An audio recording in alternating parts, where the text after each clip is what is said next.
Te damos gracias, Señor, en esta hora por darnos la oportunidad de una vez más estar aquí con el propósito, la disposición, el deseo, el anhelo de nuestro corazón de recibir lo que tú ya has depositado en quien va a ministrar en esta hora o en quienes van a ministrar en esta hora el tema que ya ha sido anunciado.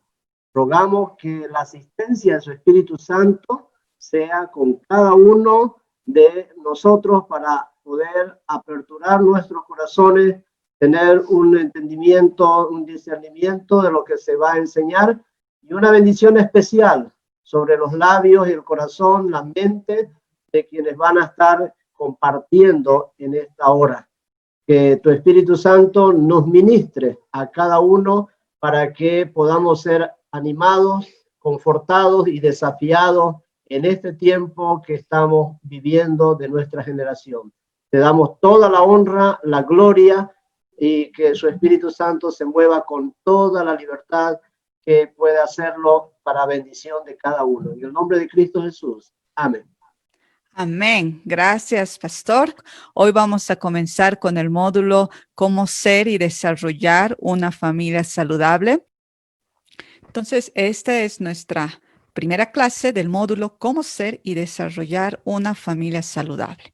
En esta primera clase vamos a ver la importancia del amor dentro de una familia saludable. Puede que tú digas, pero eso ya lo sé, el amor es importante.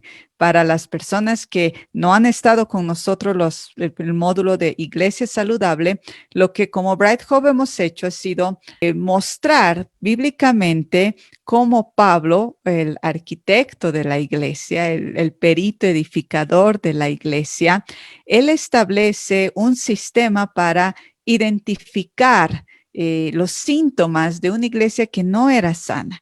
Y para identificar los síntomas de una iglesia, él veía tres aspectos: la fe, la esperanza y el amor. Podemos leer generalmente en el primer capítulo de cada epístola, cómo Pablo hace referencia a esas tres y les habla a las iglesias cuando les falta, cuando les sobra, cuando las tres están bien o cuando alguna necesita ser desarrollada. Siguiendo esa línea, vamos a ver la familia saludable desde esa perspectiva: la fe, la esperanza y el amor. En esta primera clase vamos a estudiar el amor y cómo se manifiesta este amor en las familias. Pero primero vamos a responder estas dos preguntas. ¿Existe la familia perfecta?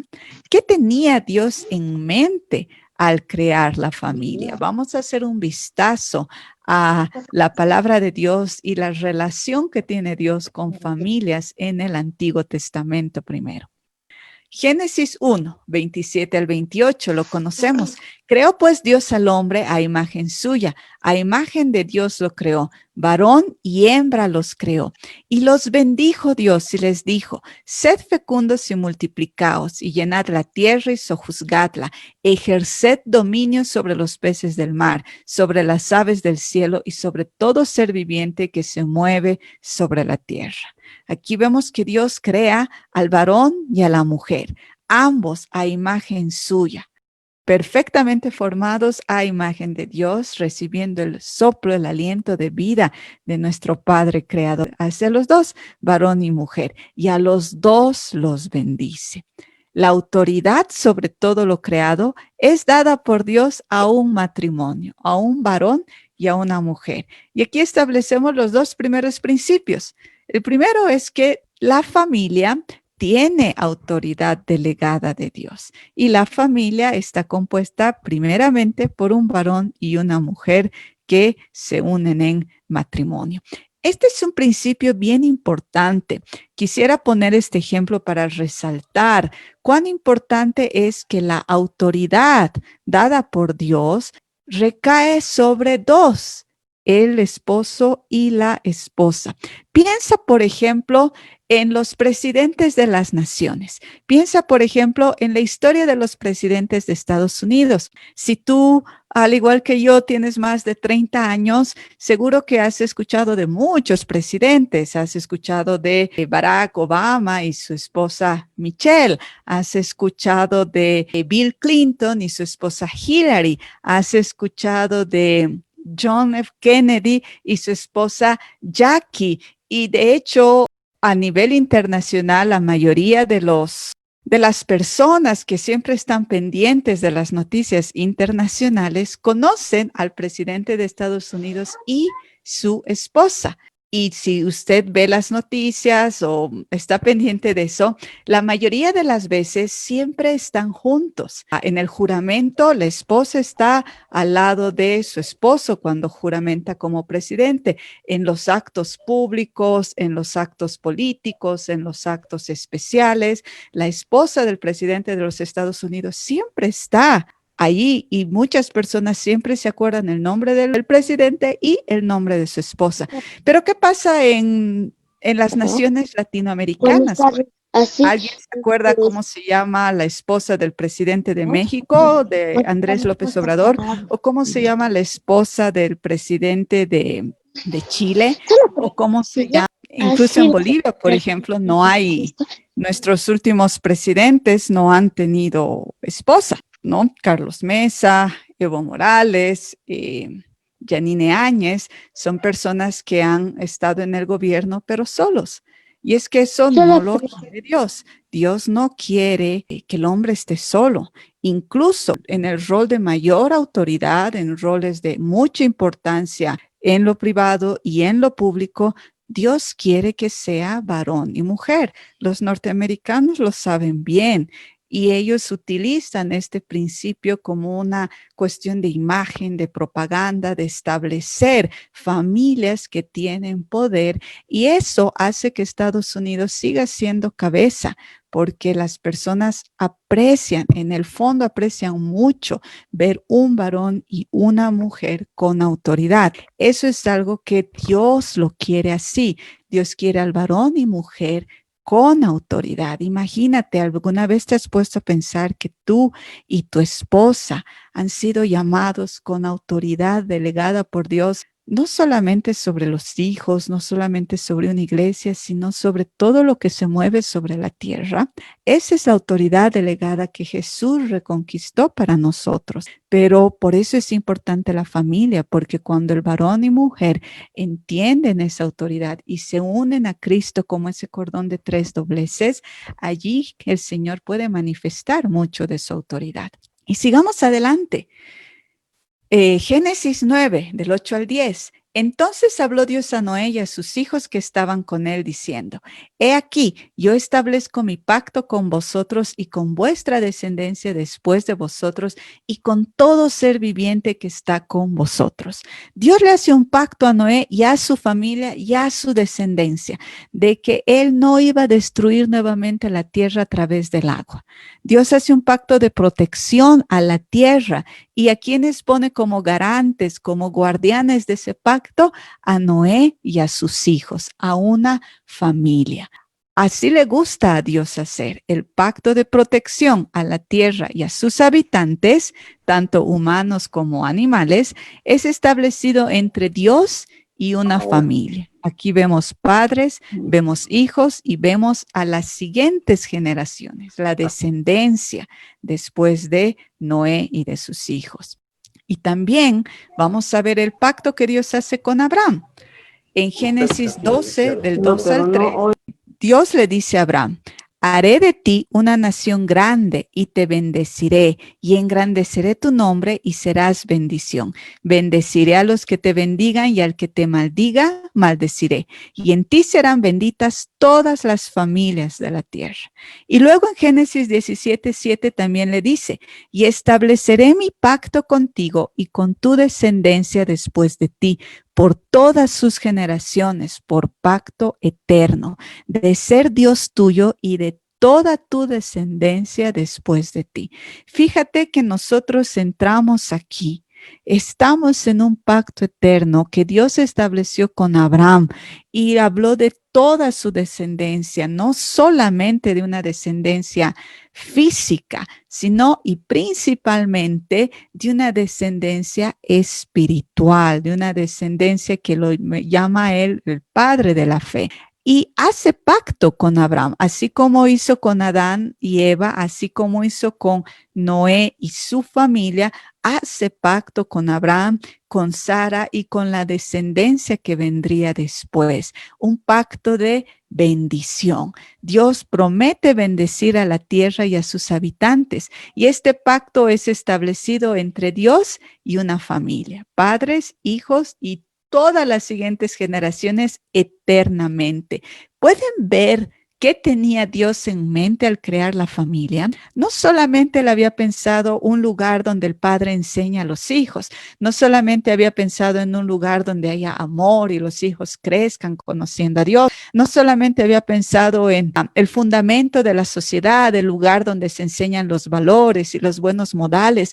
Dios pensó mucho más que eso al pensar en ti y en tu familia. Dios pensó en ti y en tu familia como los guardianes de bendiciones, de pactos, de protección, los que tienen autoridad sobre la tierra. Así de importante es la familia para Dios. La sociología, la psicología, la política, la economía resaltan mucho la importancia de la institución familiar, pero se quedan cortas respecto a cuán importante es la familia. Dios le ha dado todo a la familia y la familia se vuelve guardiana de la autoridad delegada de Dios, del pacto de protección de la tierra y del pacto de bendición a toda la humanidad. Esto es una familia perfecta. No se refiere necesariamente a que en la familia todo funcione maravillosamente bien. No es así. Sabemos por los ejemplos que la Biblia nos da de que las familias que tenían este pacto cometieron errores. Sabemos que hubieron situaciones difíciles que ellos tuvieron que perdonar, que tuvieron que sobrellevar. Sabemos de hijos que fueron separados de sus padres por décadas debido a sus hermanos. Sabemos de niños que nacieron y perdieron rápidamente a sus padres por tema de la guerra. Sabemos de personas que no eran de Israel, pero Dios las metió de una y otra manera a la familia de Israel para que a través de ellos también surja la descendencia a través de la cual nacería el Señor Jesús. Sabemos que incluso los hermanos de Jesús a ratos lo tuvieron por loco y menospreciaron su ministerio. No se trata de ese tipo, entre comillas, de perfección. La familia perfecta para Dios es aquella que Cristo restauró. ¿Para qué?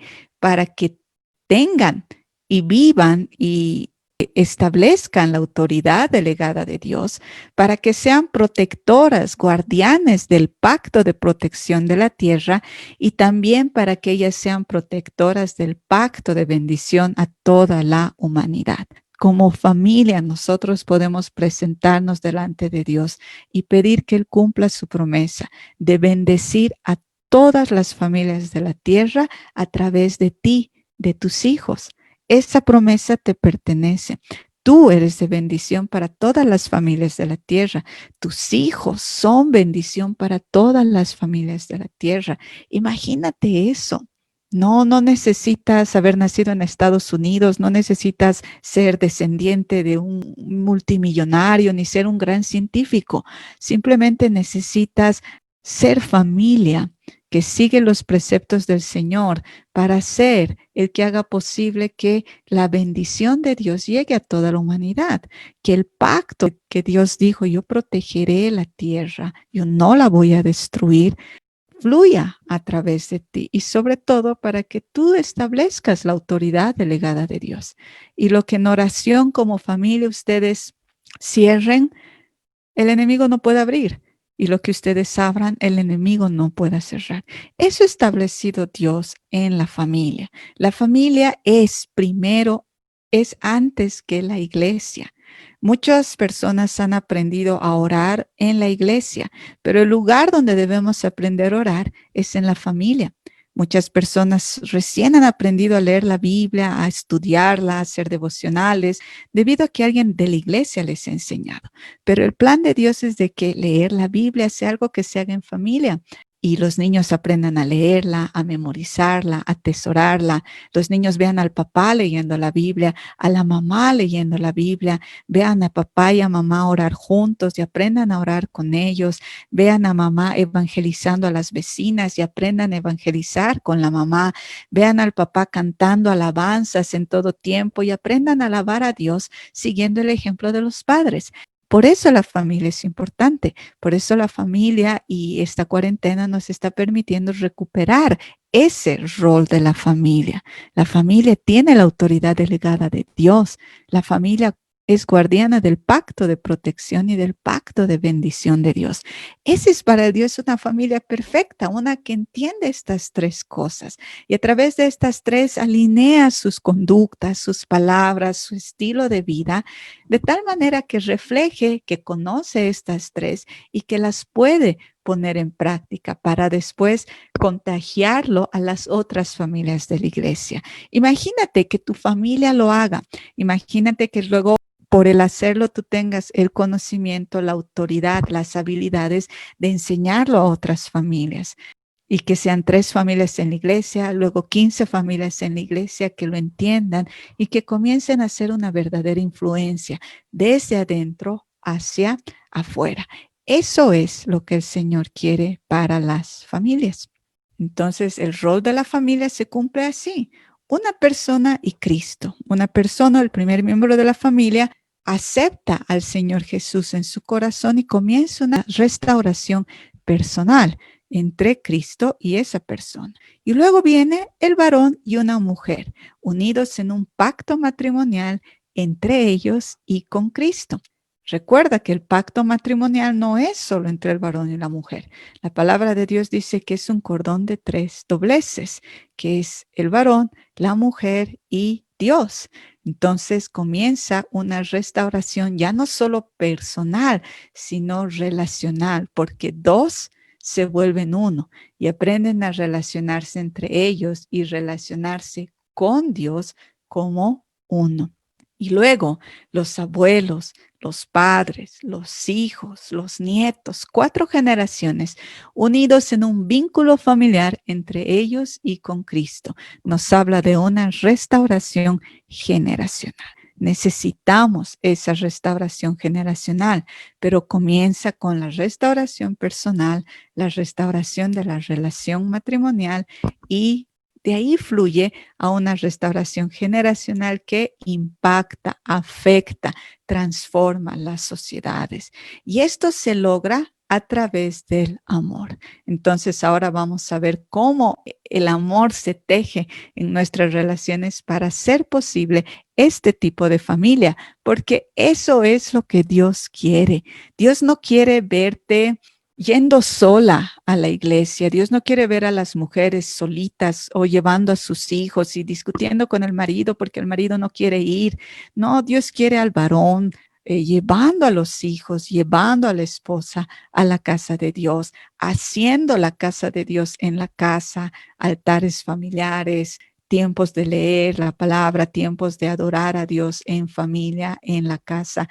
Eso es lo que Él quiere para restaurar las naciones. Si nosotros podemos llevar esto a nuestra relación, primero personal, después matrimonial y después familiar, vamos a ver transformación, vamos a ver a nuestra ciudad, a nuestra Bolivia, ser cambiada como Jesús lo estableció, como el Padre Celestial lo quiso desde un principio. Entonces, guardar el pacto lleva a la restauración de generaciones y de sociedades. Esa es la mejor manera, saber que tenemos un pacto con el Señor. La salvación no es solamente una oración, lo sabemos, la salvación es una relación de pacto. El matrimonio es una relación de pacto. La familia es una relación de pacto. Y si tenemos a alguien experto en guardar pactos, es nuestro Padre Celestial. Él siempre siempre cumple con su parte. Él es fiel y está esperando que nosotros conozcamos y obremos de acuerdo a el pacto que Él ha establecido a través de su palabra. Él nos dijo, yo les daré un solo corazón y pondré un espíritu nuevo dentro de ellos y quitaré de su carne el corazón de piedra y les daré un corazón de carne para que anden en mis estatutos, guarden mis ordenanzas y los cumplan. Entonces serán mi pueblo y yo seré su Dios. Esa promesa que encontramos en Ezequiel 11, 19 y 20 se hace realidad a través de la obra redentora de Jesús, donde ahora es posible para cualquier persona que acepta al Señor Jesús tener un nuevo corazón, un corazón que puede caminar en la palabra de Dios y obedecerla. Las familias en Israel tropezaban con esto. No tenían ese nuevo corazón. Jesús mismo dijo, su corazón está endurecido. Y aquí les quiero mostrar un ejemplo, un estudio del libro del profeta Malaquías, que responde a esta pregunta. ¿Qué pasa si hay familia, pero no hay amor? Vamos a estudiar lo que le pasó al pueblo de Israel en el tiempo de Malaquías. Yo te animo a que puedas leer los 4 capítulos del libro del profeta Malaquías para entrar más profundo en este tema. Ahora, por el tiempo, solamente vamos a mencionar ciertos versículos que muestran de manera contundente lo que pasaba en Israel, porque Israel había vuelto del cautiverio, ya no eran los millones que fueron antes, eran pocos, y de la misma manera las familias sacerdotales ya no eran tantas como antes, sino unas cuantas, que eran familia porque descendían de una misma raíz, descendían de Leví. Y estas familias, poquitas, entre ellos, bueno, pues eran tíos, primos, hermanos, padres, pero no había amor. Vamos a verlo. En Malaquías 1:2, el Señor dice, yo os he amado, pero vosotros decís, ¿en qué nos has amado? ¿No era Esaú hermano de Jacob, declara el Señor? Sin embargo, yo amé a Jacob. Dios ama primero. Dios había amado a Israel, pero Israel desconocía el amor de Dios. Le decía, ¿acaso nos amas? ¿En cómo nos has amado? ¿En qué nos has amado? No podían percibir el amor inmenso que Dios tenía por ellos. Y eso les llevaba a cometer muchos errores. En Malaquías 1:6 leemos que Dios sigue reprochando, el hijo honra a su padre y el siervo a su señor. Pues si yo soy padre, ¿dónde está mi honor? Y si yo soy señor, ¿dónde está mi temor? Dice el Señor de los ejércitos, a vosotros sacerdotes que menospreciáis mi nombre. Miren, ellos eran los sacerdotes, ellos eran los líderes espirituales de la nación, pero ellos menospreciaban a Dios. No honraban a Dios como un padre, no lo temían.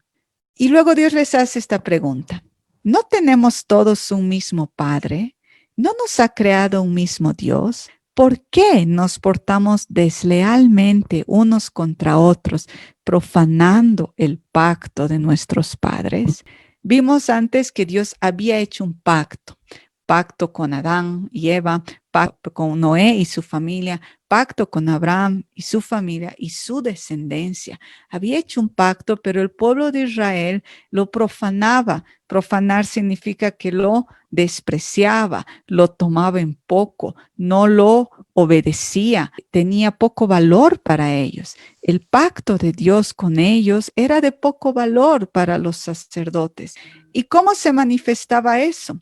Porque ellos se portaban deslealmente unos contra otros. Imagínense, había deslealtad familiar.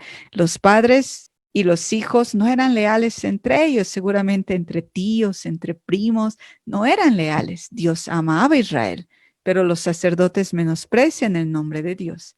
Estos sacerdotes son desleales entre ellos y esa deslealtad es profanar el pacto. Seguro que ellos pensaban que profanar el pacto simplemente era algo muy, muy difícil e imaginable, como matar un cerdo en el altar. Pero no, el Señor dice, ustedes profanan mi pacto al portarse deslealmente con unos con otros. Y continúa hablando el Señor diciendo, y esta otra cosa 6, cubrís el altar del Señor de lágrimas, de llantos y gemidos, porque Él ya no mira la ofrenda ni la acepta con agrado de vuestra mano. Y vosotros decís, ¿por qué? Y el Señor da respuesta, porque el Señor ha sido testigo entre tú y la mujer de tu juventud, contra la cual has obrado deslealmente, aunque ella es tu compañera y la mujer de tu pacto. Vimos que entre los varones había deslealtad y también había deslealtad hacia la esposa. Seguramente hablaba de infidelidad, hablaba de divorcio, hablaba de violencia, hablaba de deshonrarla. Ellos eran desleales con la mujer de su pacto. Ellos no estaban cumpliendo el pacto con Dios y tampoco estaban cumpliendo el pacto con sus esposas. Terrible lo que hacían los sacerdotes. ¿Y qué es lo que termina diciendo el Señor? He aquí, yo os envío al profeta Elías antes que venga el día del Señor, día grande y terrible. Él hará volver el corazón de los padres hacia los hijos y el corazón de los hijos hacia los padres. No sea que venga yo y hiera la tierra con maldición. Los sacerdotes, en este caso, son desleales a su esposa. Esa deslealtad es profanar el pacto. Y vemos también que los padres no aman a sus hijos y los hijos no aman a sus padres. Y Dios dice que si eso no se vuelve, si eso no es transformado, la tierra es herida. Y Jesús les dijo a los fariseos que ellos le dijeron, ¿es lícito divorciarse? Y él les dijo que Moisés lo había hecho posible presentar carta de divorcio por la dureza del corazón de ellos. Ellos tenían el corazón duro. Aquí podemos ver que los sacerdotes, los líderes espirituales de la Jerusalén del antiguo pacto, tenían el corazón endurecido entre ellos mismos, hacia sus esposas y hacia sus hijos o hacia sus padres. Sus corazones se habían endurecido y Dios dice, tiene que haber una obra profética, una obra de alguien valiente como el profeta Elías, que haga volver el corazón de los padres hacia los hijos. Es decir, que los padres se den la vuelta, les están dando la espalda a los hijos, pero se den la vuelta para abrazarlos. Y el corazón de los hijos hacia los padres. Los hijos vuelvan a los padres para abrazarlos, para honrarlos, para amarlos. Si eso no pasa, Dios dice, no sea que venga yo y hiera la tierra con maldición. Ahora hagámonos una pregunta. ¿Está herida la tierra? ¿Qué opinan, hermanos? ¿Ustedes creen que está herida? Podemos ver las heridas de la tierra, podemos sentirlas, podemos poner el dedo y decir, esto es una herida, esto es otra herida, esto es debido a las familias cristianas, al igual que los sacerdotes del pueblo de Israel en el tiempo de Malaquías. En muchos casos hemos profanado el pacto con Dios y el pacto en la familia. ¿Quién ha recibido la autoridad para cuidar la tierra y los pactos que la protegen y la bendicen? La familia. Y si la familia no cuida el pacto, pierde la autoridad. La tierra, la humanidad, pierde la protección y la bendición de Dios. Dios es fiel. Pero ¿qué pasa cuando nosotros somos los infieles? Nosotros somos los que profanamos, nosotros somos los que ignoramos. Lo que necesitamos es sanar la familia. Y pensemos, ¿qué pasa si sana la familia? Las heridas de la tierra van a ser sanadas y vamos a poder presentarnos delante de Dios para mirarle a los ojos como intercesores y decir, Señor, hemos hecho como dice tu palabra. Protege la tierra, Señor. Bendice la tierra. Es como varones y mujeres en autoridad vamos a poder orar y la autoridad delegada de Dios va a manifestarse a través de nuestra oración y a través de nuestras acciones para que sean las familias que están en pacto con Dios las que gobiernen la tierra. sin necesidad de un título, sin necesidad de un cargo, sin necesidad de hacer campaña política, sin necesidad de presentar nuestros currículums a un montón de ONGs. Tú como familia vas a ser la mayor bendición para esta ciudad. Solo es cuestión de sanar. ¿Y cómo sanamos? ¿Cómo vemos, en primer lugar, si estamos enfermos? A través de este diagnóstico que hacemos con la fe, la esperanza y el amor. Estamos hablando en esta clase del amor y vamos a hablar de 4 mentiras culturales. En esta clase vamos a mencionar y profundizar en 2 de esas mentiras. En la siguiente clase en una y en la subsiguiente en la 4ª mentira. Esta es la mentira número 1. El varón es superior que la mujer. Esta mentira tiene una consecuencia, es una enfermedad que se llama machismo. Y como cristianos podemos decir, sí, sé lo que es el machismo y no hay machismo en mi casa, no hay machismo en mi iglesia. Veamos si es así, porque a veces la cultura realmente nos juega muy malas pasadas, se permea en nuestra manera de pensar, que a veces no es renovada conforme a la palabra, y aceptamos lo que hemos visto de nuestras familias hacer, lo que hemos visto en la televisión hacer, lo que vemos que nuestras autoridades hacen o lo que vemos que ha pasado en casa, simplemente lo reproducimos. Entonces, suceden estas situaciones. Se da más importancia al varón. El varón es más importante que la esposa o que las hijas. El varón es quien decide. El varón, él puede exigir que se cumplan reglas que él no cumple. El varón puede ejercer violencia. El varón no rinde cuentas y la mujer se subordina a el varón. Estas son las 6 características más resaltantes del machismo. Y la mentira que lleva el machismo es que el varón es superior a la mujer. Tal vez en tu caso no ha sucedido, pero yo he conocido iglesias donde sí se da esta situación de que el varón es superior que la mujer, que hay cosas que solo los varones pueden decidir, por ejemplo, o que las mujeres no pueden hacer.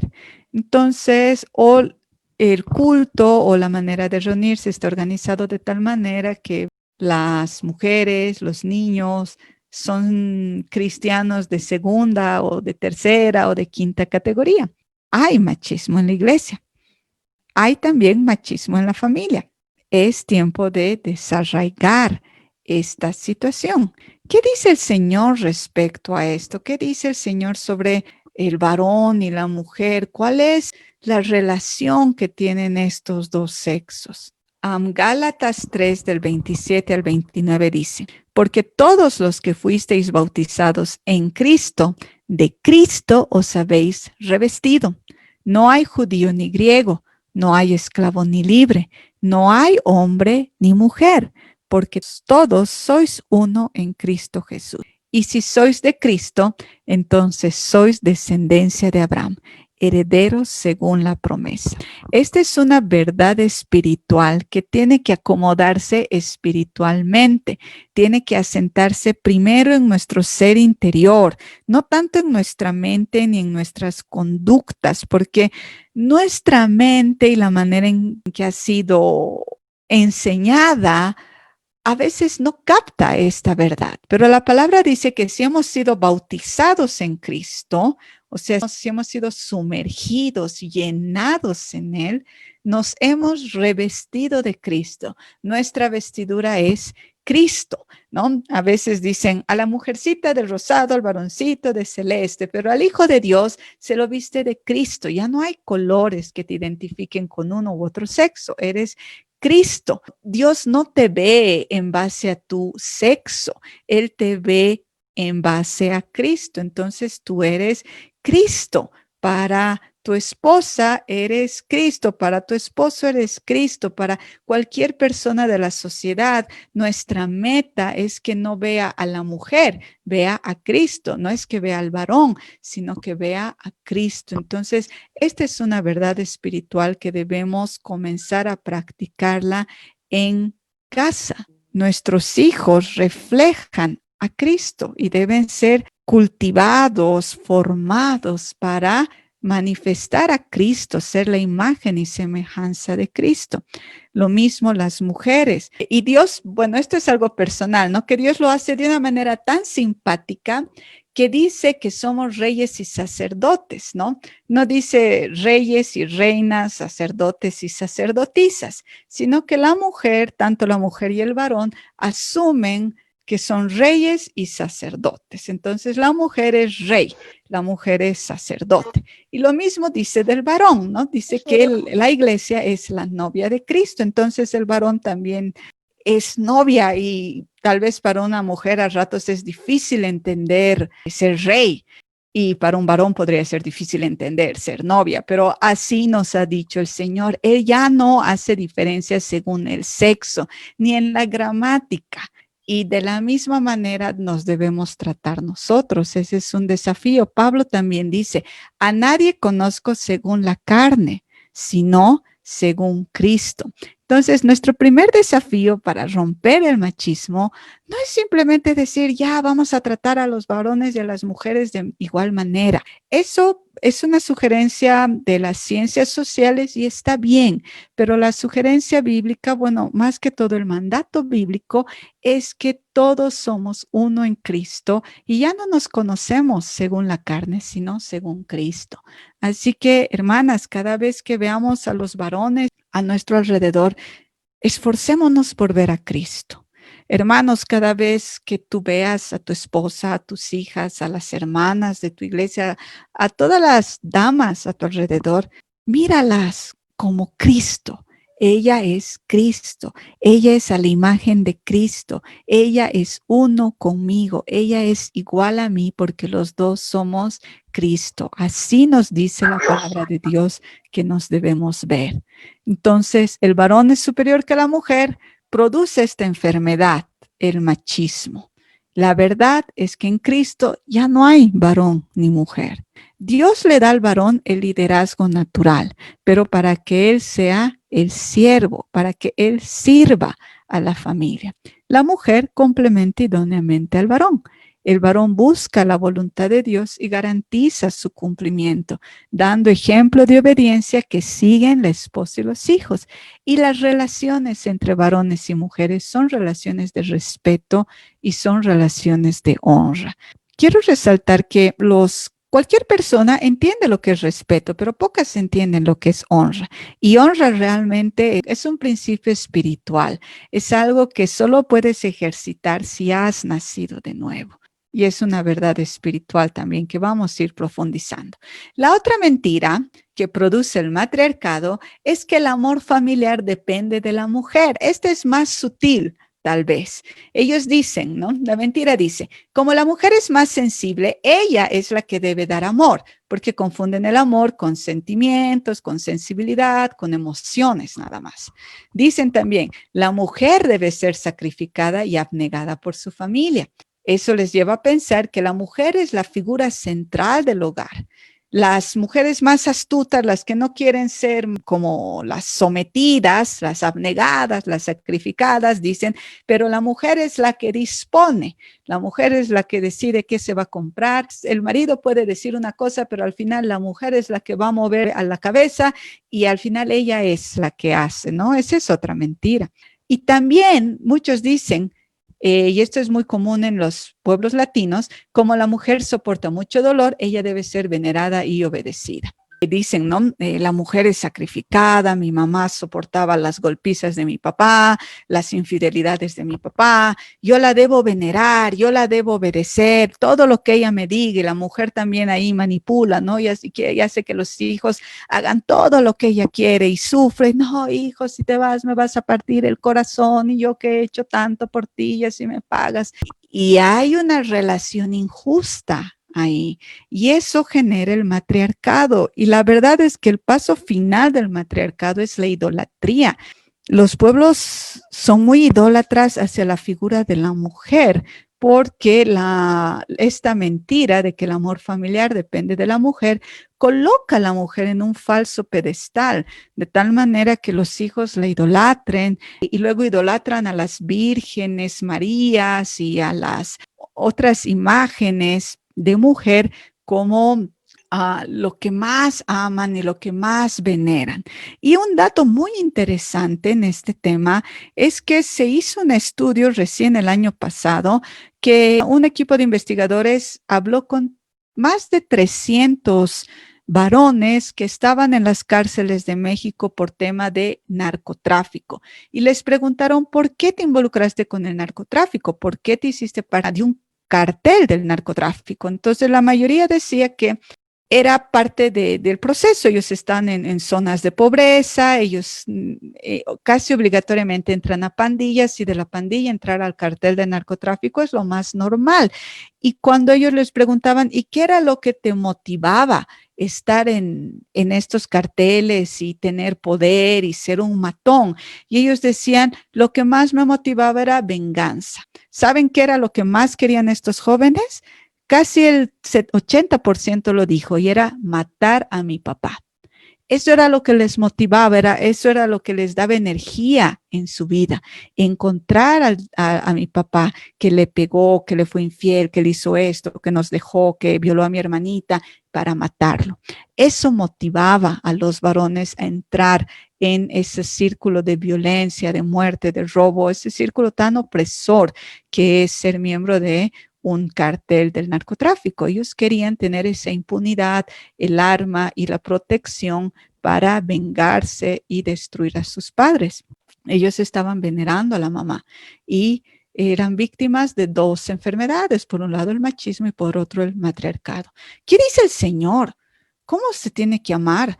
Efesios 5 del 25 al 28, aquí está resumido, dice, maridos, amad a vuestras mujeres, así como Cristo amó a la iglesia y se dio a sí mismo por ella para santificarla, habiéndola purificado por el lavamiento del agua con la palabra. Así también deben amar los maridos a sus mujeres como a sus propios cuerpos. El que ama a su mujer, a sí mismo se ama. Aquí vemos que la responsabilidad del amor recae más bien en el marido.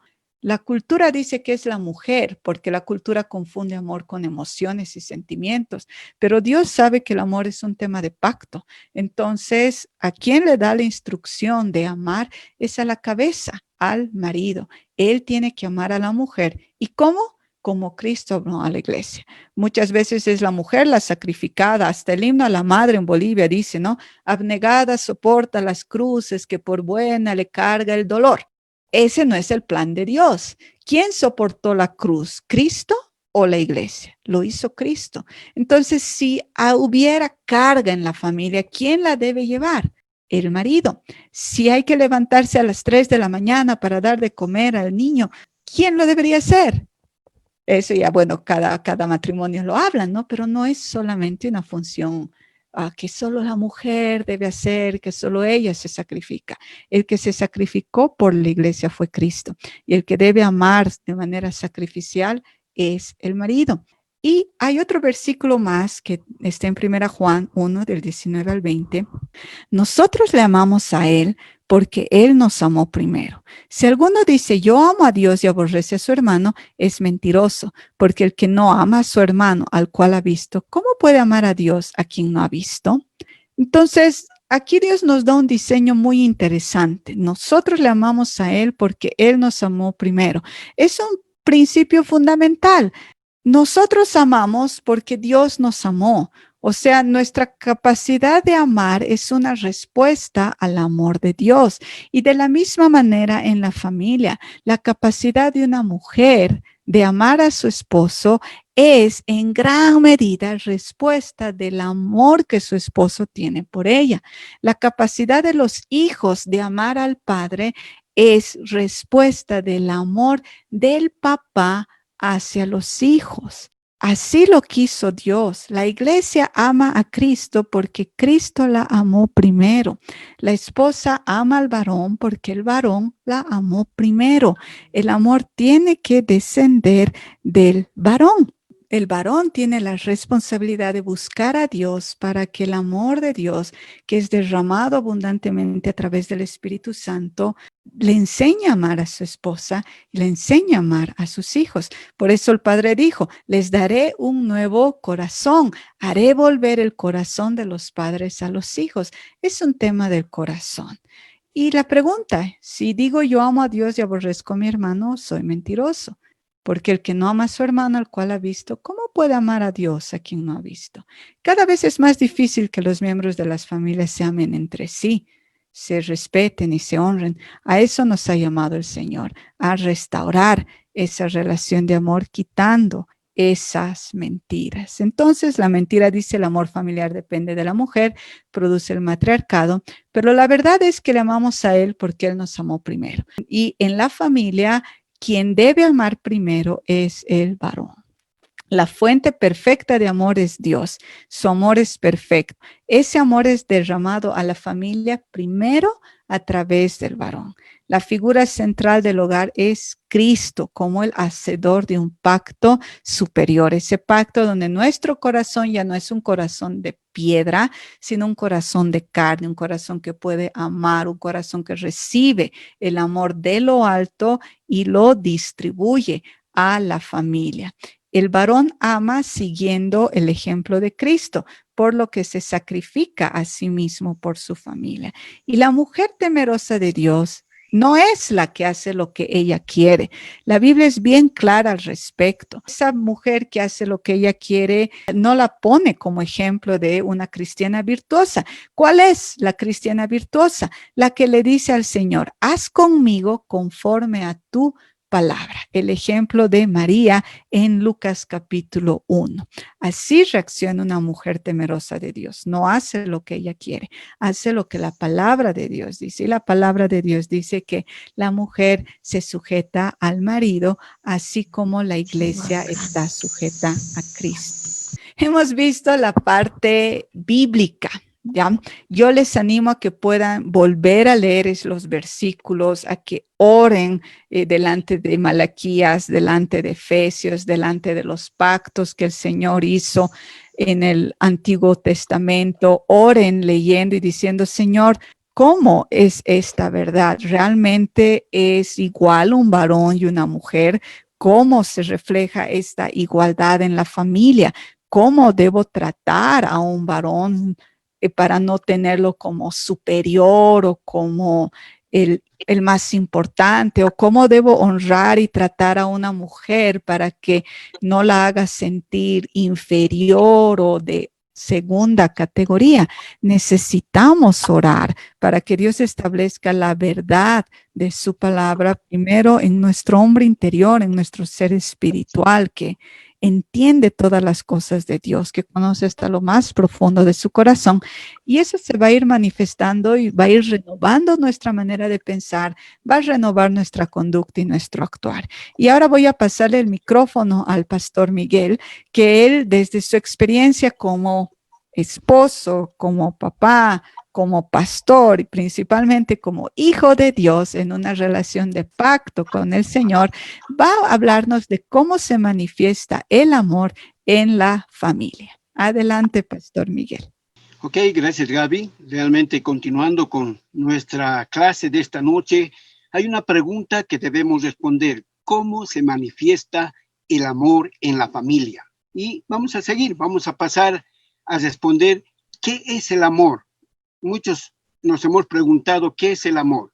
Es el amor manifestado con acciones de bien para con la persona que tengo cerca. Pero también yo agregaría que el amor es buscar el máximo bienestar de la persona amada, no por pago o recompensa, no por obligación, sino por pura buena voluntad en base a su necesidad.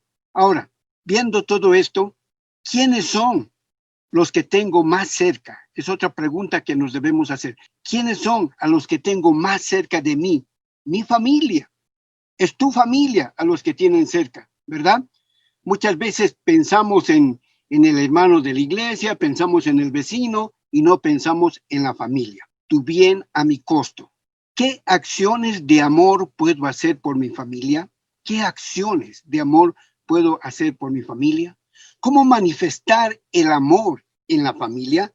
Y la palabra de Dios en Jeremías 31:3, ¿qué nos dice? Jehová se manifestó a mí hace ya mucho tiempo, diciendo, con amor eterno te he amado, por tanto te prolongué mi misericordia. con amor eterno te he amado, por tanto te prolongué mi misericordia.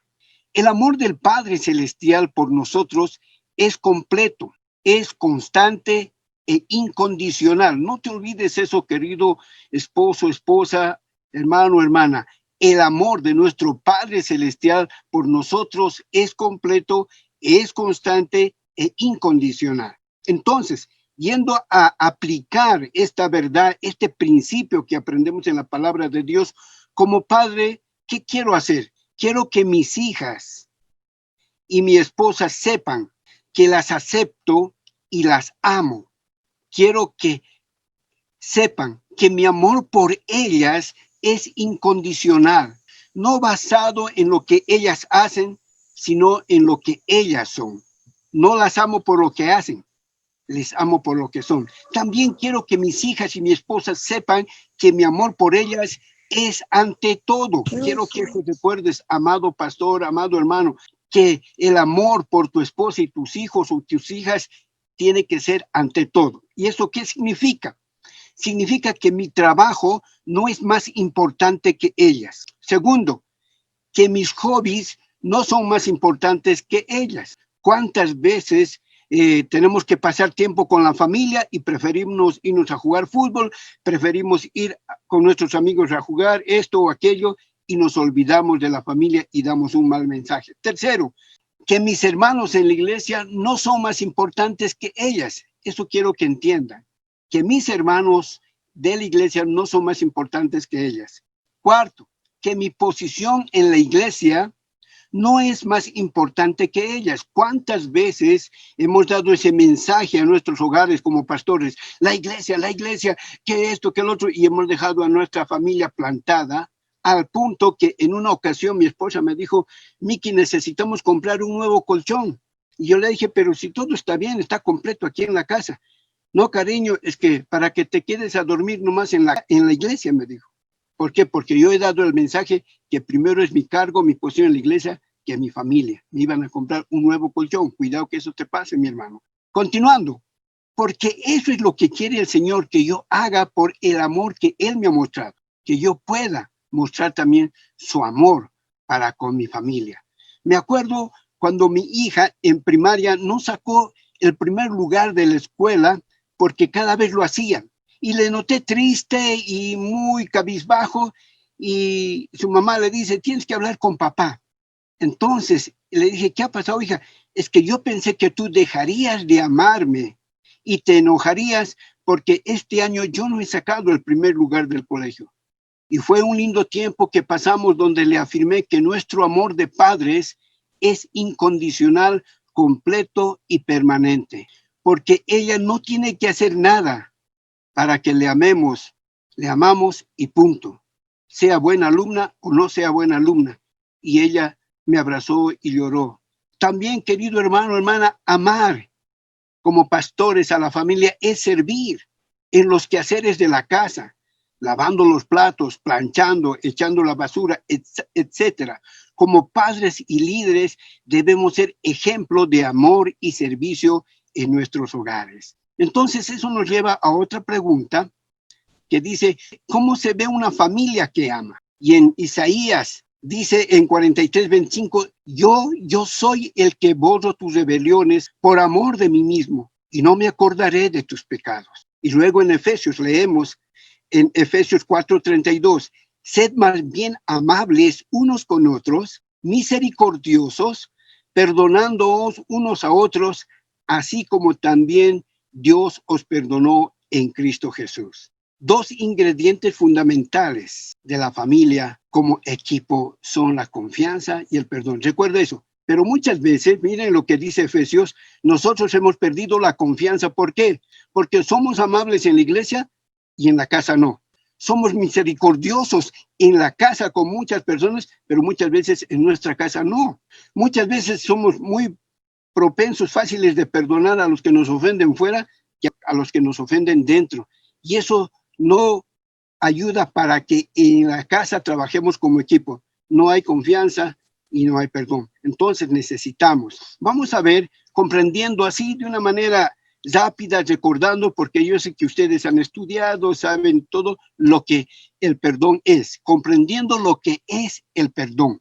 Una de las barreras que impiden perdonar es la falta de comprensión de lo que es y lo que hace el perdón. Perdonar a mis hijas no significa aceptar su desobediencia, no significa aprobar su conducta, tampoco significa librarles del castigo. Muchas veces se ha malinterpretado el perdón. Entonces, ¿qué significa perdonar? Uno se pregunta. Y aquí está la respuesta. Perdonar, mi hermano, mi hermana, significa eliminar voluntariamente nuestro resentimiento por haber sufrido una ofensa o una injusticia. Esto significa no solo dominar y reprimir nuestro resentimiento, sino soltarlo, dejarlo ir totalmente para que no haya amargura en el corazón. Un gran siervo de Dios dijo una vez acerca del perdón lo siguiente: si has hecho esta cosa, pero acepto tus disculpas y decido perdonar, nunca te lo tendré en cuenta y todo entre nosotros será exactamente como antes. ¿Qué pensamiento? ¿Qué verdad? Cuando tú y yo perdonamos, no les estamos refregando la cara a nuestros hijos y lo que has hecho la vez pasada, cuidado como la otra vez. No, el perdón es dejarlo atrás, es no contar. ¿Sí? Así que muy importante practicar el perdón en el hogar. En una ocasión ofendí a mi esposa con una palabra áspera en una conversación que teníamos como familia. Y yo molesto me fui a mi cuarto creyendo que tengo toda la razón, y cuando de repente vino una de mis hijas y me pone su mano en el hombro y me dice: papi, ¿qué es lo que nos has enseñado acerca de hacer cuando alguien nos ofende? Ella me dijo: papi, ve a pedir perdón a mi mamá porque le has ofendido. Entonces le di un abrazo a mi hija y fuimos a donde ella estaba y le pedí perdón de corazón. Delante de ellas le había ofendido. Y no dejamos que el sol se ponga sobre nosotros por la gracia de Dios. Por la cultura del machismo, muchas veces pensamos que es la mamá, son las hijas las que tienen que pedir perdón al papá. No importa que él no tenga la razón, pero querido pastor, hermano, líder, nosotros tenemos que ser ejemplo ante nuestros hijos y ante la grey de primeramente pedir perdón. En otra ocasión, una persona de la iglesia me ofendió al acusarme de estar cambiando a su hijo a través del discipulado, ya que él estaba cambiando en sentido de ser más como Jesús. Y no le gustó eso a su madre y fue a los ancianos pidiéndole que no me acerque más a su hijo porque le estaba haciendo daño. Lo que nos llevó a tomar una decisión de vivir con resentimiento o perdonar. Decidimos perdonar, pero no fue fácil. Dios nos ayudó. Tal vez tú como pastor, pastora, líder, has sido calumniado, juzgado, criticado en la iglesia y lastimaron tu corazón. Pero es bueno pedirle a Dios que nos dé gracia. Ahí uno tiene que aplicar lo que predica. Ahí uno tiene que vivir lo que enseña en la iglesia. ¿Cuántas veces? Perdone hermanita, perdone hermanito, decimos.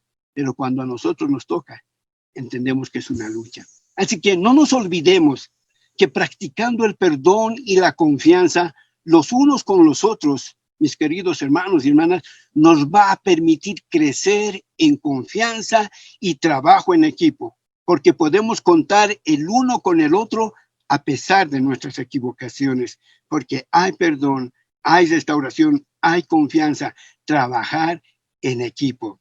Preguntémonos, primera pregunta, ¿mi familia está organizada de tal manera que los miembros aprenden a amar y se sienten amados? Esa es una pregunta que tú y yo debemos responder. Segunda pregunta, cuando un miembro de mi familia lastima a otro, ¿hay perdón y restauración o lo dejamos en el tren del olvido? Tercera pregunta, ¿confiamos unos en los otros? ¿Realmente en nuestro hogar hay esa confianza que podemos compartir lo que hay en nuestro corazón con libertad o hay secreto? Cuarta pregunta, ¿qué ajustes podríamos hacer para que cada miembro se sienta parte del equipo?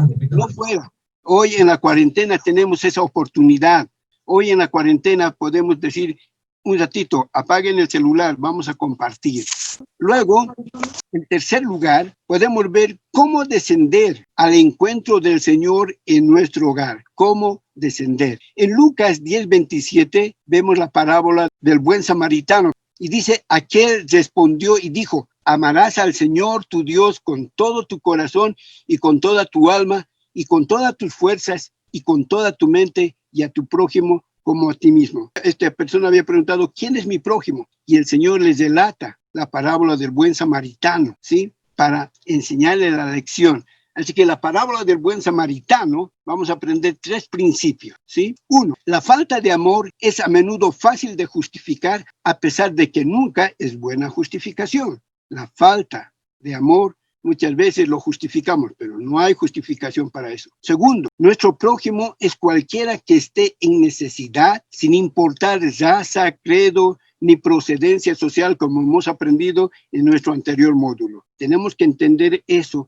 y tenemos que hacer entender eso a nuestros hijos, a nuestros parientes más cercanos dentro del hogar. Tercero, amor. El amor verdadero significa hacer algo para suplir la necesidad de alguien. No importa dónde viva, no importa de qué lugar es, no hay razón justificada para negarse y brindarle ayuda al necesitado. Eso es muy importante que nosotros entendamos y sobre todo lo practiquemos, ¿verdad? Así que quiero que veamos eso.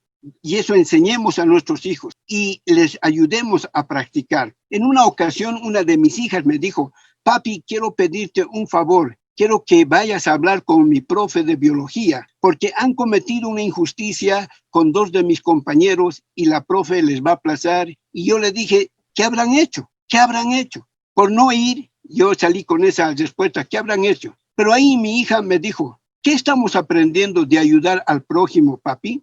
Y entonces yo cambié de actitud y le dije, ok, vamos a ir mañana en la tarde al colegio. Y fuimos al colegio y hablamos con la profe intercediendo por ellos para que no les aplacen, explicándoles lo que realmente había pasado, porque mi hija había visto lo que realmente sucedió. Pero ahí vi que los chicos se sorprendieron que un extraño intercediera por ellos y se sintieron contentos, se sintieron amados. Mi prójimo es mi familia. No solo los hermanos de la iglesia o los necesitados. Eso también es algo que debemos tener presente en nuestra vida pastoral, ¿sí?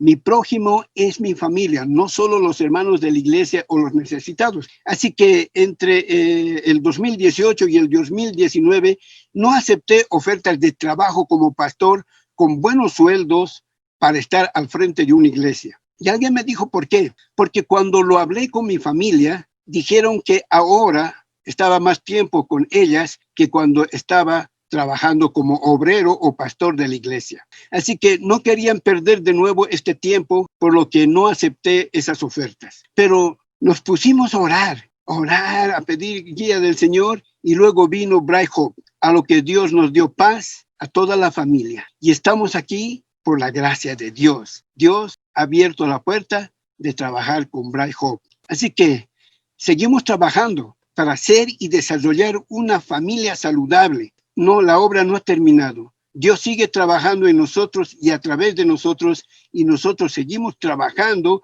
para hacer y desarrollar una familia saludable.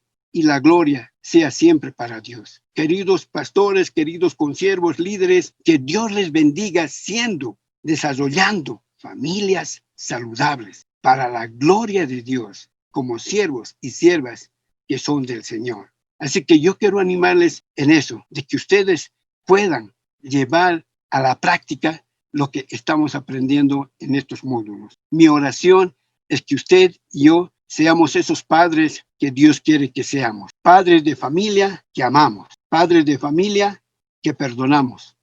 Padres de familia que servimos al necesitado. Y en especial a los de la casa. Un abrazo fuerte. El Señor les bendiga. Fin de la primera parte. Así terminamos nuestro primer módulo. Que el Señor les bendiga y pueden hacer sus preguntas, por favor. Y ahí está Gaby y estaré aquí yo para responder cualquier pregunta. Muchas gracias, Pastor Miguel. Gracias, hermanos, por su atención en este tiempo. Gracias, Pastor. Primera pregunta dice, Siendo el feminismo una corriente posmoderna muy seguida, aún sin darnos cuenta, ¿cómo la Iglesia puede asumir el reto de enseñar los roles dentro del matrimonio? Una de las mejores, o la mejor manera de luchar contra el feminismo es darle a la mujer honra. El feminismo es una reacción, ¿no? Es una idea de decir la mujer siempre ha sido oprimida, siempre ha sido maltratada, nunca se la ha valorado, entonces la mujer tiene que luchar, tiene que pelear, tiene que gritar, tiene que protestar, tiene que ser intolerante para obtener sus derechos. Esa es una mentira de Satanás. ¿De qué manera nosotros como iglesia debemos vencer el feminismo? Es sanando la herida que hay en toda mujer, porque de verdad, hermanos, las mujeres estamos bastante heridas y necesitamos que la iglesia ejerza ese poder de derramar el aceite del Señor para sanar. Lo importante es establecer a la mujer en el rol que le corresponde. Antes de entrar en el rol de la mujer en el matrimonio, porque ahí muchos dicen, que la mujer tiene que estar sujeta, que eso es estar sometida, que eso es estar callada.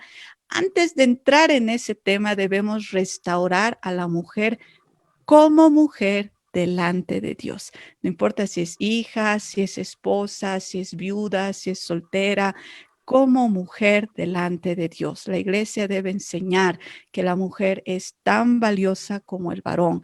La iglesia debe enseñar cuán profundamente ama Dios a la mujer, que desde Génesis 1 la escoge a ella como un instrumento dador de vida y guardiana del pacto, que va a hacer que de esa simiente nazca el Señor Jesús. Entonces, la iglesia debe buscar en la palabra de Dios todas aquellas promesas y palabras de amor que tiene Dios para la mujer. Y hay muchas, muchas, muchas. Por ejemplo, en Oseas, en Jeremías, en Isaías, Dios le habla a Israel como le habla un varón a su esposa. Y le habla con amor y le dice, con amor eterno te he amado y te he prolongado mi misericordia. Entonces, la iglesia debe restaurar a la mujer para que la mujer sepa que es bien amada, que no tiene que hacer nada para merecer el amor de Dios, que no tiene que ser una madre perfecta, que no tiene que ser una hija perfecta, así como el pastor Miguel decía, ¿no? Yo las amo porque las amo, ellas no tienen que hacer nada para merecerse mi amor. De esa manera, la iglesia debe enseñar a la mujer que la mujer es amada por Dios y que el verdadero rol de la mujer es tan poderoso que me encanta lo que pasa en Lucas 1, les comentaba un poquito, ¿no? El ángel va delante de María y le dice que ella va a concebir a través de una operación biológicamente imposible y le dice él a María, ¿no? Y este es un versículo que las mujeres amamos, especialmente las intercesoras, porque ninguna cosa hay imposible para Dios. Lucas 1:37. ¿Y cómo responde María ante semejante declaración de que nada es imposible para Dios? Ella dice, he aquí la sierva del Señor, hágase conmigo conforme a tu palabra. Esa es la voz de alguien que ama, es la voz de alguien que se sabe amada, que sabe que aunque va a enfrentar una cultura que la va a rechazar, sabe que Dios la ama, entonces le dice, haz conmigo conforme a tu palabra. Cuando una mujer se sabe amada por Dios, acepta la voluntad de Dios y va a rechazar incluso su propia voluntad. El feminismo nos empodera, ¿no? Yo voy a estudiar lo que yo quiero estudiar. Yo voy a hacer lo que yo quiero con mi vida. Yo voy a tomar mis decisiones. Yo voy a gastar mi plata. Yo. Pero el Señor te ama de tal manera que te desarma eso y tú dices, Señor, haz conmigo conforme a tu palabra. Tú me amas. Tu plan para mí es bueno. Tu plan para mí es lleno de paz, es hermoso. Entonces, la mejor manera de luchar contra el feminismo es enseñar cuán amada es la mujer delante del Señor y sanar esa herida, de tal manera que ella sepa que es amada. Y hay muchas cosas que la iglesia puede hacer al respecto, ¿no? Y especialmente el varón, la cabeza del hogar por su mujer. Léanse Cantares y subrayen esas partes que dice, qué hermosas son tus mejillas, amada mía, paloma mía. Y díselo de golpe algún rato que la veas colgando ropa o que la veas haciéndole dormir al hijo y hazlo así, sin calentamiento, ¿no? Qué hermosa eres, paloma mía. Vas a ver qué cosas pueden pasar porque estás manifestando un amor que es bíblico. Entonces busquen, varones, las palabras de amor que Dios da a la mujer y restáuranlas con eso. La mujer recibe el amor muy fácil y ha sido creada para ser restaurada con esa herramienta, no tanto con reuniones del comité femenino o del club femenil o de la brigada de la mujer. No, ella debe ser restaurada no entre mujeres, sino con palabras de amor y aprender que Dios la ama. Es la mejor manera de luchar contra el matriarcado y el feminismo.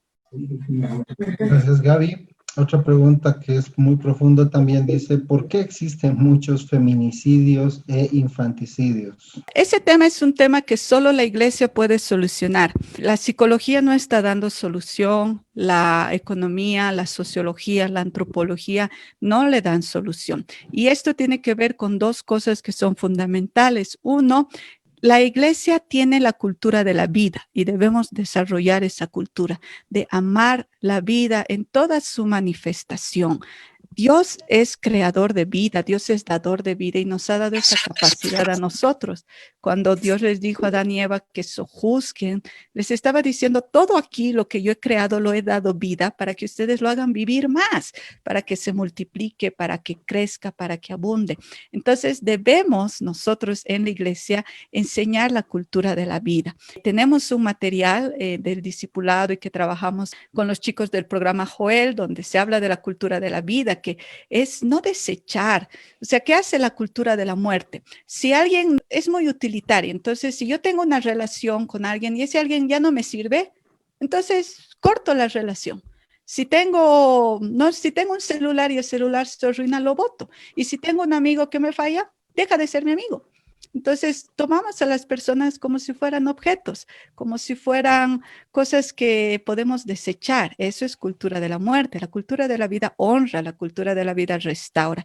Y eso debe estar bien enraizado en cada cristiano para poder transmitirlo, impartirlo a las otras personas, porque nuestra cultura se quiere librar de las cosas. Si alguien me es un estorbo, prefiero librarme de él. En vez de restaurar la relación, me voy, le dejo de hablar o lo mato, ¿no? Y eso es lo que sucede en los feminicidios. No hay amor por la vida, no hay temor del Dios dador de vida. Entonces, la iglesia tiene que honrar la vida en lo individual, en lo familiar y en lo público. Eso va a permitir que el Señor nos revele soluciones para el feminicidio. Y ahora el otro tema es cómo responde la mujer. Una mujer que es constantemente insultada, violentada, maltratada, va a pensar que ella se lo merece. Y por eso es importante que en la iglesia enseñemos a apreciar y a mostrar a la mujer que es amada. Porque cuando una mujer entiende que Dios la ama, ella va a comenzar a detectar esas mentiras que cuando no tiene el amor de Dios velan sus ojos. Las mujeres que reciben maltrato y que son víctimas de feminicidio son mujeres cuyos ojos están velados, ¿no? Que saben que tienen un agresor, pero de una u otra manera siempre vuelven con él. Lo perdonan, ocultan el hecho, no le cuentan a nadie, tienen miedo de las consecuencias. Pero una mujer que sabe que es amada por Dios va a tener la herramienta espiritual y de carácter para salir de esa situación o para llamar a alguien y decir que le ayude. Entonces ahí comienza la cosa. Ya después las iglesias, hay muchos ministerios que tienen protocolos, que tienen sugerencias de acción para ayudar a mujeres que son y niños que son víctimas de violencia. Pero la violencia es un resultado de la cultura de la muerte y la iglesia debe luchar por la cultura de la vida. Gracias, Gaby. Además, una pequeña corrección al concepto. No usemos el concepto de feminicidio porque ese es un concepto que viene de la ideología de género. Y claro, ellos, no es que no veamos que hay un homicidio, pero lo correcto es el homicidio de una persona. Puede ser varón, mujer, niño, etcétera. Pero es un concepto que tiene una carga ideológica de la ideología de género que ya va más hacia el tema del feminismo, pero ese feminismo no bueno, no el enfoque bíblico, solo esa corrección. Gracias, pastor, por la aclaración. Esto es para Miguel. El pastor Miguel dijo que amar significa suplir la necesidad de alguien. La pregunta es, ¿cómo suplir esa necesidad? ¿Y qué pasa cuando la otra parte no quiere recibirla? Es una muy excelente pregunta. Adelante, Miguel. Ya, gracias por la pregunta. Creo que es muy importante nosotros que entendamos el concepto de amar. Y el concepto de amar bíblicamente es buscar el máximo bienestar de la persona amada que se manifiesta en acciones de bien. Si yo digo que amo a mi esposa, tengo que buscar hacerle el bien sirviéndole, atendiendo sus necesidades, haciendo que ella realmente vea y entienda y se sienta amada por uno. Ahora, cuando la otra persona no acepta, es porque hay conflicto en la otra persona. Puede ser que no ha sido amado, amada, tiene que sanar heridas. Lo importante es que dependa de uno amar, porque dice, en cuanto dependa de ustedes, estén en paz con todos. Y si hablamos del matrimonio, el primer mandamiento, por decir, de Cristo a nosotros, a los esposos, es amar a la esposa. Y listo. Ama a tu esposa, dice, como Cristo amó a la iglesia y se entregó a sí mismo por ella. Entonces, cuando hay un amor que fluye de Dios, del Espíritu Santo, a través de nosotros hacia la persona amada, y especialmente hacia nuestra pareja, nuestra esposa, nunca va a tener problema en sujetarse y en hacer las cosas en equipo. ¿Puedo complementar algo ahí, Tomás? Adelante, pastor. Creo que el amor también tiene límites y es firme. En ese sentido, por ejemplo, el domingo estuve compartiendo sobre este tema de las relaciones tóxicas, ¿no? Y en cuanto dependa de ti, tienes que estar en paz y dar todo de ti. Pero eso no significa llegar a un punto de esclavitud, a la actitud o a los constantes problemas en una relación. Aquí tenemos que aplicar la podadora también, o sea, tenemos que podar relaciones. Obviamente eso se complica cuando hablamos de la relación matrimonial, ¿no es cierto? Porque no es tan fácil como meterle la podadora y no es cuestión de amanecer y pensar yo la dejo o yo lo dejo, no. Tenemos que ir a ser saludables, pero siempre hay límites, hay límites. Ninguna circunstancia, ninguna relación, ninguna persona debe atentar la paz interior que tú tienes, tu salud emocional. Gaby muy bien dijo que la restauración empieza en tu corazón primero. O sea, tú tienes que ser una persona saludable para aportar a una relación saludable. Entonces, empieza en ti. Entonces, si alguna situación que no puedes manejar y necesitas sanidad, realmente está atentando tu paz, tu tranquilidad, tu salud emocional, también hay que ser sabios en cuanto a podar. Eso no significa no perdonar, como también decía Miguel. Adelante. Gabriela, la segunda parte de esta pregunta decía, y tú como psicóloga también podrías un poquito profundizar, ¿qué pasa si esa parte, la otra persona, la otra parte de la pareja no quiere recibir esa retribución, esa satisfacción a la necesidad? ¿Qué se puede hacer? Podemos, en el tema de cuando una persona rechaza, le estás pidiendo perdón y no quiere perdonar, le ofreces algo, quieres ayudar y ella dice que no. Algo que tú puedes hacer en tu oración y observación y escuchar es qué fuente estás recibiendo. No todos nosotros hemos sido creados para complementarnos en una relación familiar. Lo que el varón dice, lo que el papá, lo que los hijos dicen, termina alimentándonos. Y es como que comemos de sus palabras, de sus acciones y nos llenamos. Dios quiere que en esta dinámica familiar nuestras necesidades sean suplidas, sean llenadas dentro de la familia a través de la obra del Señor Jesús, ¿no?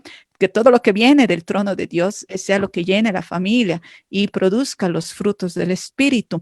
Pero cuando una persona está así reacia y no quiere recibir, entonces sabemos que hay aquí una barrera y esta persona está llenando su necesidad con otra fuente. Es importante que uno vaya investigando a quién está escuchando, qué ejemplos se está viendo, quién le está dando consejo, con quién habla. y cortar esas fuentes en oración, ¿no?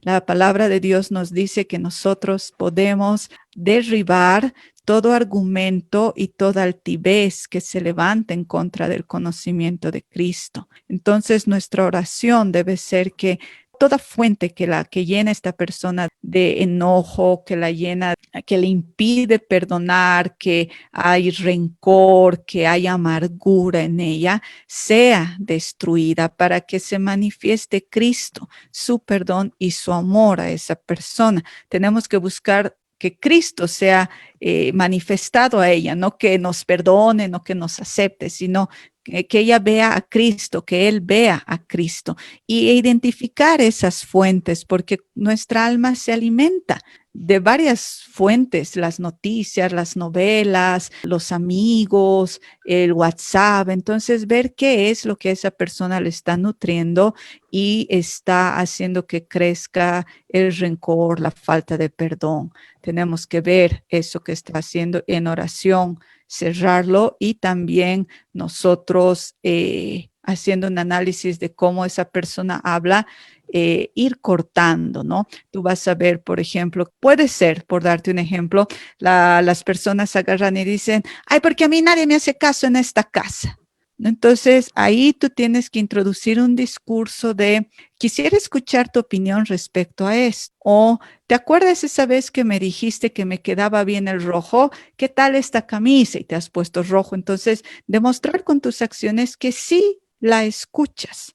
Y estar atento a su discurso, porque como es, el pez muere por la boca, algo así, ¿no? O sea, todo lo que hablamos delata lo que hay dentro de nosotros. Entonces, si estás recibiendo rechazo y negativas, escúchale hablar, porque te va a acusar, te va a decir, tú has hecho esto, tú nunca me haces, o tú siempre. Entonces, ahí está el problema. Tú pídele perdón al Señor por eso, pídele que lo restaure y comienza a actuar de la manera contraria. Si dice, es que tú nunca me escuchas, escucha, pregúntale, dile tu opinión, me interesa. ¿Entiendes, no? Ir hacia ese discurso e ir sanándolo, no solamente con tus palabras, sino con acciones que lo reflejen y con una oración que vaya arrancando esas actitudes negativas en la vida del hijo, de la pareja. Ok, gracias. Tenemos 3 preguntas más. Dice, ¿qué pasos debemos dar para poder ayudar a una familia que sufre violencia por parte del varón? Bueno, yo voy a hablar una parte y Pastor Munir, Pastor Miguel, por favor, siéntanse libres de complementar, ¿no? Como hemos visto, la violencia es generada por una cultura de la muerte y la mujer y la familia en este caso necesitan tratamiento, bueno, necesitan una intervención. En el mundo la intervención es simplemente ir y dividirse. El marido se va a un lado o se va a la cárcel y la mujer se va a otro lado, pero generalmente es una solución de corto plazo y todo termina volviendo y todo vuelve al ciclo de la violencia. La iglesia es la única que tiene la oportunidad de cortar el ciclo de la violencia porque tiene armas espirituales, pero no tiene que quedarse solamente en las armas espirituales, tiene que haber una acción posterior que manifiesta el resultado del uso de las armas espirituales. En este caso, el uso de las armas espirituales es trabajar con la autoestima de la mujer y hacerle conocer que Dios la ama y que ese no es el plan. Dios no la ha creado para recibir violencia, nada de lo que ella está haciendo merece que sea maltratada, ni ella ni sus hijos. Esto ella debe entender, pero la iglesia también tiene que intervenir haciendo lo que corresponde a los ciudadanos, denunciando estas situaciones de violencia. Entiendo que hay iglesias que no quieren intervenir, que no quieren asumir la situación de ser quienes ponen el dedo en la herida, pero también esto es lo que hablábamos en las anteriores clases de fe, de esperanza y de amor. El amor nos hace descender, nos hace ir donde no queremos ir. Ahí es muy necesario que haya varones que hablen con ese varón, mujeres que hablen con esa mujer, que se establezcan reglas con consecuencias. Si ellos dicen, no queremos ir a la policía, yo no quiero hablar, no quiero que nadie más sepa de esto, tiene que haber reglas y consecuencias. Entonces decir, muy bien, vas a volver a tu casa, pero si pasa esto, hay esta consecuencia. Si sucede esto, hay esta consecuencia, de tal manera que las personas involucradas sepan que sus acciones tienen consecuencias. Entonces, decirle al varón, si tú dices que vas a volver, que la vas a amar, que tú nunca más la vas a golpear, bien, vamos a orar para que eso suceda. Pero si la vuelves a insultar, nosotros vamos a tomar esta medida. Si la vuelves a golpear, esto es lo que la ley dice que se debe hacer y nosotros vamos a cumplir con la ley. Si vemos que los niños no han recibido su manutención, esto es lo que dice la ley, esto es lo que dice la Biblia y nosotros vamos a cumplir lo que dice la palabra y lo que dice la ley. Entonces tiene que haber esa claridad. Si la iglesia va a intervenir, tienen que haber reglas, ¿no? Y lo mismo con la señora. Si vuelves y pasa esto, esta sería la consecuencia. No queremos que esto suceda. Avísanos y vamos a hacer esto. Tiene que haber reglas claras en esa situación. La iglesia tiene que documentar. Es importante que la iglesia, si ella viene llorando, si ella viene maltratada, le diga, sería bien, saquemos fotos. Esta es la fecha. Estoy anotando en este cuaderno que hoy, 24 de junio a las 10 de la noche, tú has venido y me has contado esto. Es necesario porque la violencia quiere que las cosas estén escondidas y Dios detesta lo escondido. Dios ama que las cosas sean expuestas a la luz. Y si nosotros vamos a ser cómplices de esconder las cosas y de decir, ya sí, sabemos que no va a pasar nunca más, así, nos hacemos cómplices de las tinieblas. La violencia tiene que ser expuesta a la luz. Entonces tú tienes que ser claro con ellos y decir, si vuelve a pasar esto, estas medidas se deben tomar. Hay esa claridad con ellos, entonces tú también inicias una guerra espiritual. La violencia es y debe ser atada, ¿no? Nosotros tenemos la autoridad, y mejor si lo haces en familia, para atar toda violencia. Tú como esposo puedes pedir perdón por ese señor golpeador, pedir misericordia, pedir la intervención de Dios.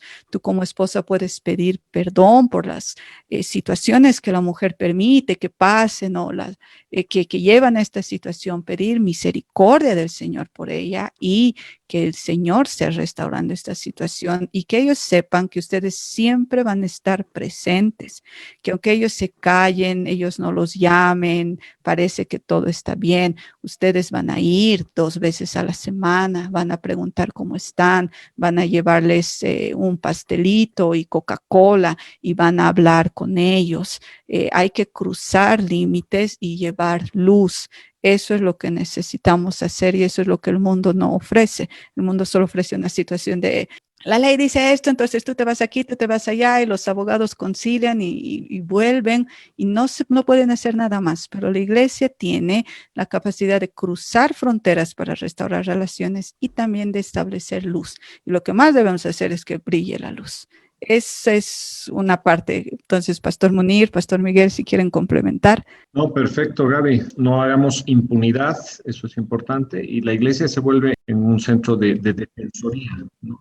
Y tiene que conocer sobre estos aspectos legales, porque muchas veces queremos arreglar las cosas ahí, ha habido alguna violación o una violencia hacia la esposa, y queremos arreglar solamente ahí entre ellos con oración. Solamente no, tenemos que tener mucho cuidado y ser defensores. Debe haber defensoría. Gracias. Otra pregunta dice, uno como cristiano, ¿cómo puede sobrellevar si su pareja es de otra religión? Por ejemplo, si es católico y sus creencias son diferentes, ellos sí adoran imágenes. Estas diferencias hacen que haya una barrera entre la pareja. Esa es la pregunta. Creo que uno, si se ha casado con su pareja, siendo los dos católicos, y ella en el camino ha recibido a Cristo, entonces tiene que tener la paciencia que Dios ha tenido con él o con ella, e ir trabajando con su testimonio, con su amor, para ganarle a la otra persona para Cristo. Debe enseñarle los principios y las verdades de Dios con mucha gracia, lo que está en la palabra.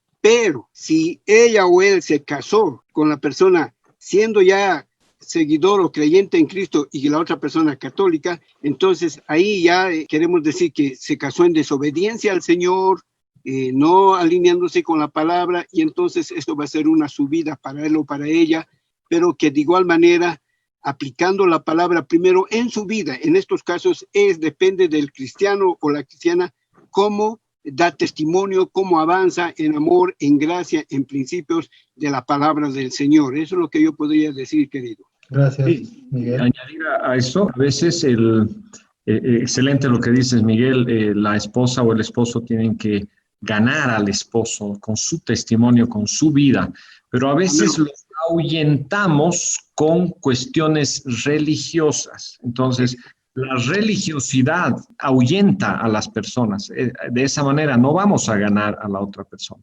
Entonces, tenemos que discernir la diferencia entre una vida cristiana de principios de vida diaria, de cuestiones externas. A veces las cuestiones externas son lo que usamos como ataque o como presentación de nuestra fe.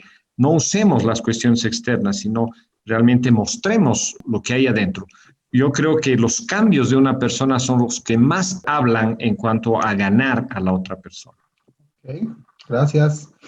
Esta siguiente pregunta es muy controversial, pero dice, ¿por qué en las iglesias hay muchos divorcios en la actualidad? Y la segunda parte dice, ya no se puede tener liderazgo si uno se divorcia. Ella complementa, dice, fingir estar bien en la iglesia aunque estemos mal y no divorciarse no es correcto para que la iglesia no lo critique. Vivir en apariencia. Entonces, esas dos preguntas, pastores. Miguel, ¿quieres responder? No, dale tú, hermano. Yo lo complemento ahora. Okay. Gaby, primero la Gaby. Claro, ahorita hay mucho divorcio en la iglesia porque no entendemos el tema del pacto. Sabemos que el matrimonio es una relación de pacto, pero nuestra primera relación de pacto es nuestra relación individual con el Señor Jesús. Hay personas que se dicen cristianas, que van a la iglesia, bueno, o sea, que van a un templo cristiano los domingos, cantan, alguna vez leen un versículo de la Biblia y piensan que eso es haber nacido de nuevo y ser salvos. Nuestra relación de pacto con el Señor implica un compromiso que nos renueva, que nos reforma, que nos transforma cada día. Y cuando una persona decide casarse, alguna vez yo lo decía en tono de broma, aunque es cierto, el amor es como una trampa en la que Dios une a un varón y una mujer para matar dos pájaros de un solo tiro, ¿no? Porque el amor es morir. Cuando nosotros amamos, reconocemos que debemos morir a nosotros mismos. Y muchas personas entran en una relación matrimonial para pasarla bien o para que sus necesidades individuales sean satisfechas, para salir de la presión familiar, etcétera, y no lo hacen entendiendo que están tomando una decisión de morir a ellos mismos para que Cristo sea formado en ella y en él. Entonces, ese es el principal obstáculo o por qué hay tanto divorcio. No entendemos lo que es el pacto, no guardamos nuestro pacto personal con el Señor Jesús y eso nos va a llevar a no poder guardar ese pacto cuando ya es con una persona más, alguien con quien vas a pasar tal vez las 24 horas y vas a enfrentar muchas diferencias y van a tener que morir para poder amar. Entonces, esa es una de las raíces. Y la otra raíz es que la vida del Señor Jesús se tiene que manifestar primero en familia. Entonces, muchas personas tienen la expectativa de la iglesia va a resolver mi problema, cuando Dios quiere que el problema se resuelva desde tu interior, cambiando tú primero y cambiando lo que sucede a tu alrededor a través de la fe, la esperanza y del amor bíblicos. Entonces muchos dicen, vamos a ir a la consejería o le vamos a llamar al pastor y a su esposa y ellos van a hablar y nos van a dar consejo y se va a arreglar.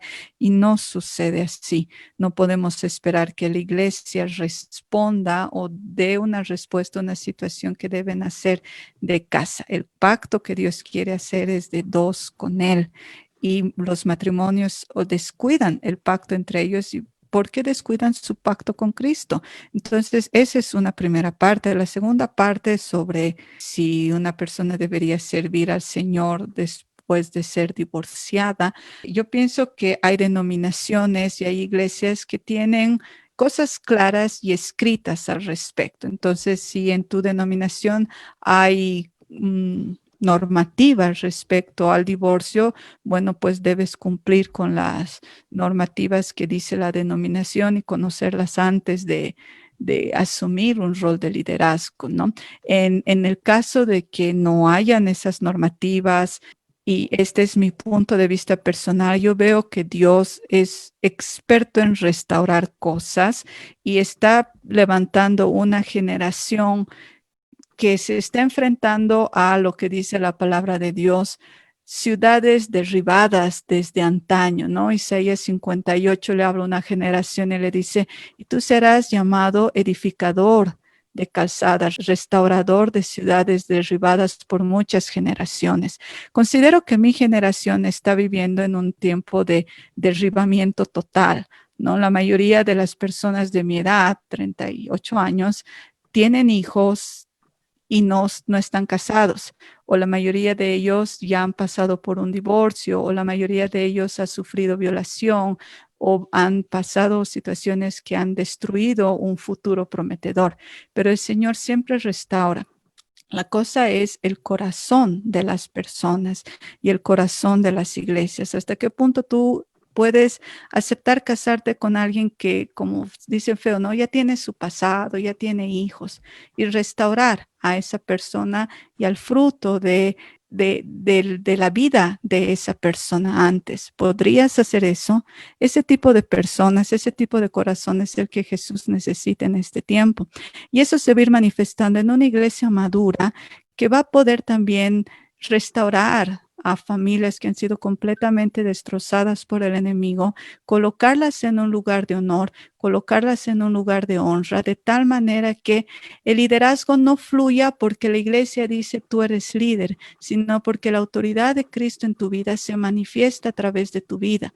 Tú has recibido el trato de Dios, has reconocido tu error, has pedido perdón por tu pecado, has seguido adelante obedeciendo los mandatos del Señor, ves cómo Él restaura tu vida y se va a dar en ti la autoridad espiritual para poder restaurar a otros. Tal vez la iglesia no te dé título, pero ya no vivimos por títulos eclesiales, me parece. Espero que eso esté superado.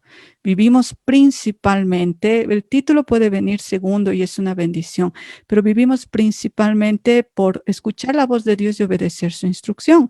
Entonces, si Él te dice, abre tu casa y recibe a las mujeres solteras con hijos y tengan una célula, hazlo. Habla con tus pastores, pide permiso y no busques el título o una validación institucional a un camino que Dios ha establecido en ti porque has sido tratado por Dios. Ahora, otra cosa es que ya de orgullo vayas y digas, pastor, yo quiero ser líder y no importa mi pasado porque Dios me ha renovado y no has dejado que Dios te renueve, pero quieres un título, quieres un cargo, quieres buscar aprobación de los demás para como poner en prueba si son cristianos o no, ¿no? Eso no está bien, pero si Dios ha tratado contigo, vas a ver que no vas a necesitar títulos, no vas a necesitar cargos para hacer la perfecta voluntad de Dios en tu vida y para levantarte como un árbol de justicia que va a restaurar a otros. Todos nuestros errores han pasado por la cruz y todos nuestros errores los ha llevado Cristo.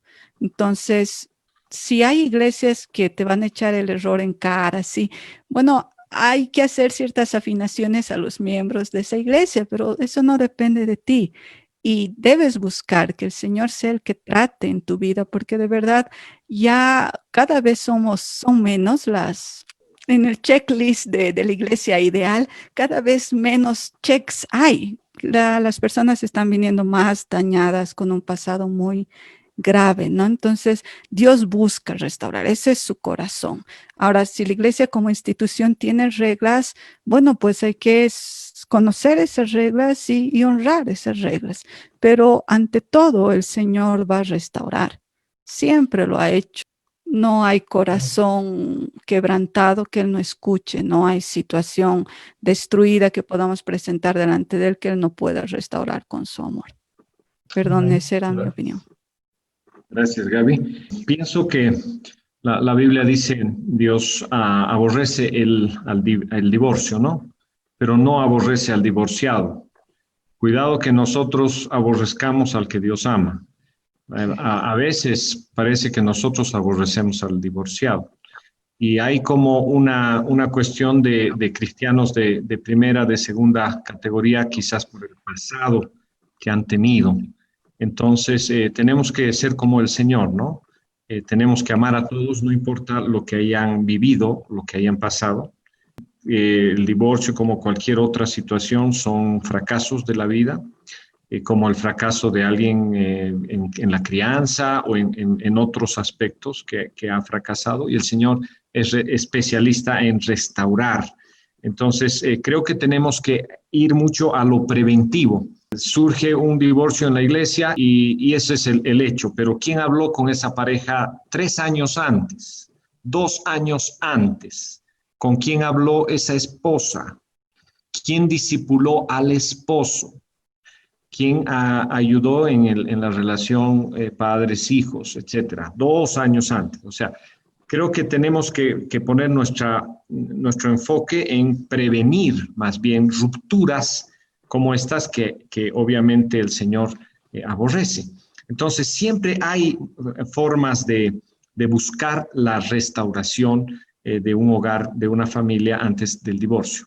Sin embargo, también muchas veces la separación, hay diferencia entre separación y divorcio, a veces es la única forma de salir de un cuadro de violencia o de una situación en la que la vida de la persona, sea el hombre o la mujer, su salud, como decíamos hace rato, emocional, su vida espiritual, su persona misma está en más riesgo a través de una relación tóxica dentro del matrimonio, y tenemos que ser muy sabios también para poner un alto y ayudar a las personas a tener una separación que todavía puede no llegar al divorcio.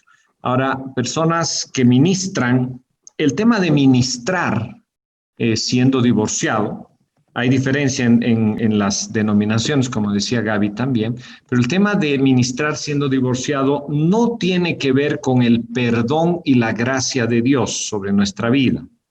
No tiene que ver. El Espíritu Santo puede usar la palabra, el ministerio de una persona que ha fracasado. No es ese el problema. El problema es el testimonio. Es mucho más difícil para un líder que ha fracasado en su matrimonio ministrar por el testimonio público, porque eso puede perjudicar de alguna manera el avance de una iglesia, puede perjudicar el ganar nuevas almas. Por eso, no tiene que ver que Dios lo ha descalificado. Cualquier pecado, Dios lo sana y Dios nos restaura. Y como decía Gaby, tenemos que estar restaurados. Entonces, ahí yo tendría cuidado. Obviamente, la opinión de la iglesia es importante sobre esto porque es su comprensión bíblica de la situación, pero también el efecto que puede tener en ese sentido. Hay que ser muy, muy sabios. Hay situaciones, hay líderes que Dios usa tremendamente que vienen de matrimonios fracasados. Dios ha hecho algo y Dios los usa, y no ha sido un problema el tema, pero en otros sí puede ser un problema.